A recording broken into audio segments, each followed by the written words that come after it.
भारत के सभी राज्यों की खबर SNS न्यूज चैनल पर, खबर जो आपको रखे सबसे आगे। नमस्कार, आप देख रहे हैं खबर SNS टीवी। आपके साथ मैं बनी अश्विनी। 27 फरवरी को विदर्भ युवा क्रांति ढीवर समाज संगठन की ओर से ढीवर समाज पर होने वाले अन्याय के विरोध में न्याय मिलने के लिए जल समाधि आंदोलन किया गया था। उस आंदोलन की दखल प्रशासकीय अधिकारी और पुलिस प्रशासन के माध्यम से ली गई और लिखित आश्वासन दिया गया था।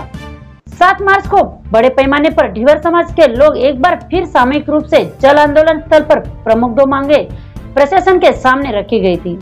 आने वाले 7 दिनों में न्याय मिलने का आग्रह आंदोलनकर्ताओं ने किया था, लेकिन प्रशासन अपनी बात पर कायम नहीं रहा तो फिर जल समाधि लेने की चेतावनी दी गई है। आइए दिखाते हैं सैयद जाफरी की भंडारा से ये रिपोर्ट।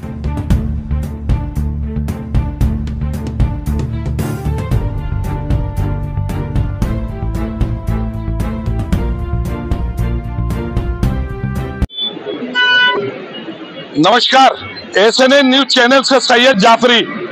आज महाराष्ट्र के भंडारा जिले में और पूरा देश में जो जनता ये राजनेताओं को वोट देते हैं और जो इन लोगों को टैक्स जो जनता के पैसे से मिलते हैं, अधिकारी और राजनेता जनता की आवाज सुनने के लिए भी नहीं है। यही है ये देश का दुर्भाग्य कि वोट लेने के बाद, नेता बनने के बाद कोई सुनते ही नहीं है। क्या प्रकरण है और क्या इसमें?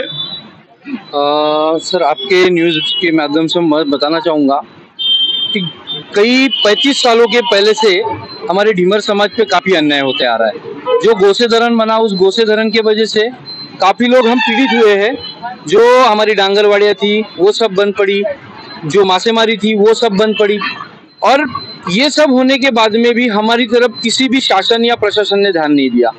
यहाँ तक कि जिनकी जिनकी खेती गई, उनको जमीनें गई, उनको सब मुआवजे दिए गए, लेकिन हमें उसका कुछ भी फायदा नहीं मिला।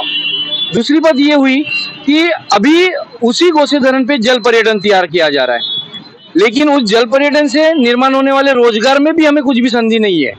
जहाँ की वो गोसेधरण की वजह से पूरा के पूरा रोजगार हमारे ढीमर समाज का गया। दूसरी बात, जो डांगरवाड़ा थी वो भी नहीं मिली। अब इसी विषय को लेते हुए हमने 27 तारीख को जल समाधि आंदोलन लिया था। अब उस जल समाधि आंदोलन में प्रशासन की ओर से हमें लेखी आश्वासन दिया गया था कि हम इस समस्या को सॉल्व करने के लिए हम पूरी बैठक बिठाएंगे या फिर आगे तक ये प्रकरण को लेके जाएंगे। अब 7 दिन देने के बाद में, उस 7 दिन में भी प्रशासन ने कुछ भी नहीं करते हुए, जब लोगों की भावनाएं भड़की, तब 7 तारीख को आंदोलन का फिर से जनता में से आवाज होते हुए आंदोलन की तैयारी की गई। तो फिर प्रशासन ने 7 तारीख को फिर से मीटिंग लगाई। मीटिंग में हमें सिर्फ उन्होंने टाइम निकालने के हिसाब से मीटिंग लगाते हुए खाली प्रस्ताव हम भेजेंगे और ये हमारी समस्या नहीं है, ये समस्या सॉल्व करने के लिए आपको शासन के दरबार में जाना पड़ेगा, हमारी यहाँ से कुछ नहीं होगा, ये बोलते हुए हमें वापस कर दिया गया। अब हमारे पास में ये दिक्कत आ रही है कि हम अपनी समस्या किसके पास में रखें। जहाँ पे हम मुख्यमंत्री साहब के सचिव के पास में जाते हैं तो वो हमें मिलते नहीं है, हमारा निवेदन लेने के लिए वो नहीं रहते, पालक मंत्री साहब के सचिव नहीं रहते, हम किससे मिले और हमारी समस्या किसके पास में रखे? आप इससे पहले निवेदन किसको दिए हैं? इसके पहले हमने तहसीलदार जी को निवेदन दिए, कलेक्टर साहब को निवेदन दिए, उप जिलाधिकारी को भी निवेदन दिए।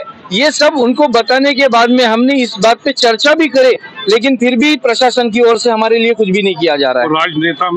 राजनेता में हमने इन्हीं के माध्यम से हमने भेजे, क्योंकि राजनेता कभी मिलते कभी नहीं मिलते, इसलिए हमारा समाज भी ऐसा है कि हर वक्त में अपना काम धंधा छोड़ के नहीं आ सकता। इस हाथ पे कमाते उस हाथ पे खाते, इसलिए वहां तक नहीं जा सकते। तो हमने प्रशासन के माध्यम से उन तक बात पहुंचाने की कई बात। आगे आप क्या सोचे? आगे तो मैंने जो भी अभी बातचीत हुई, आज जो बैठक हुई, उसी बैठक का पूरा के पूरा मैंने जो समाज के लोग थे, जिन लोगों ने मुझे अपना प्रत्याशी बना के भेजे थे, प्रतिनिधि बना के भेजे थे, मैंने उनके पास में एज इट इज जैसी की वैसी बातें रखी। अब मुझे लोगों में एक ही बात नजर आई, उनको काफी ज्यादा निराशा हुई है, काफी ज्यादा उनका तकलीफ हो रही है, वो दिख रहा है। अब मैं उसके बारे में अभी जो 7 तारीख को आंदोलन होने वाला था, उसको उस आंदोलन ना हो इसलिए पुलिस प्रशासन की ओर से मुझे रिक्वेस्ट की गई थी कि आप समाज को समझाइए। मैंने समझाया था, समाज समझ भी गया था और उसने जल समाधि आंदोलन जो स्वतः हर एक व्यक्ति लेने वाला था, उन्होंने उसको पीछे रख दिया, उन्होंने उसको स्थगिति दे दी। बट अभी मैं ये कुछ भी नहीं बता सकता कि आगे वो क्या करेंगे। लोगों की भावनाएं भड़क रही है। मैंने कल भी देखा आपको तहसीलदार की यहाँ पूरा 500-600 गट्टा रखे हुए हैं पूरा, वो क्या है? वो सर हमारे समाज के काफी सारे लोग आए हुए थे, उन्होंने सब ने मिलके ये ऐलान कर दिया था कि हम सब जल समाधि लेंगे करके। मैंने कैसे तैसे उनको समझा के रोक के प्रशासन से बात करने की बात कही थी और उन्हें शांत करा था। वही जो लोगों ने निवेदन दिए थे वो निवेदन मैंने तहसीलदार साहब के पास में रखे थे।